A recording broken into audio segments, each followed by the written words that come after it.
I have been working for many, many years for consumer protection. I have been defending children and families in states all over this country. I have published research in the major journals in medicine, in law, in legislation, in psychology, and psychiatry. Most of the work that I did in science was helping children and families to cope with serious and chronic medical problems. So I've worked in healthcare settings, I've worked in community settings, I've worked with the poor and the needy, I've worked with the wealthy, some of the wealthiest families in this world, and all of this training and experience I think will help me with the AG.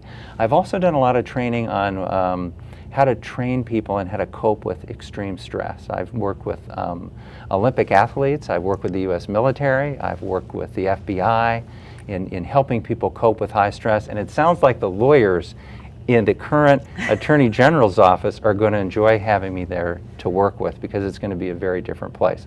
I want the Attorney General's office in Minnesota to be viewed as the national standard.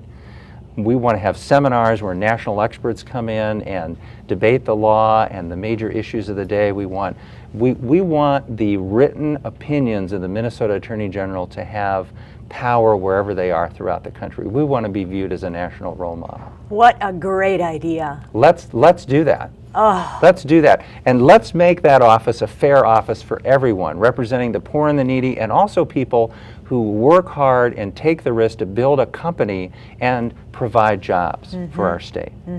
It seems like about every couple months I see our Attorney General out there. I sued whoever it was that I sued, and I'm thinking, why did she do that? We have real issues that need to be addressed, whether it's corruption, scandal. These are huge issues. Whether it's Obamacare, whether it's election integrity. I mean, there are so many things, and she's doing what? Yeah.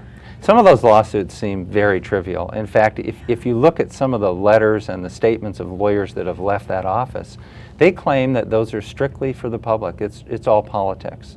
And that after the TV cameras are gone, many of those lawsuits are settled away, or they're just dropped for no reason. So again, there needs to be an investigation of what's happening in that office. But clearly, the major issues of election integrity, photo ID, prosecuting voter fraud, and for defending the state against Obamacare, these are major roles of the Attorney General that are not being done right now. And it's time for someone to get in there who will do that.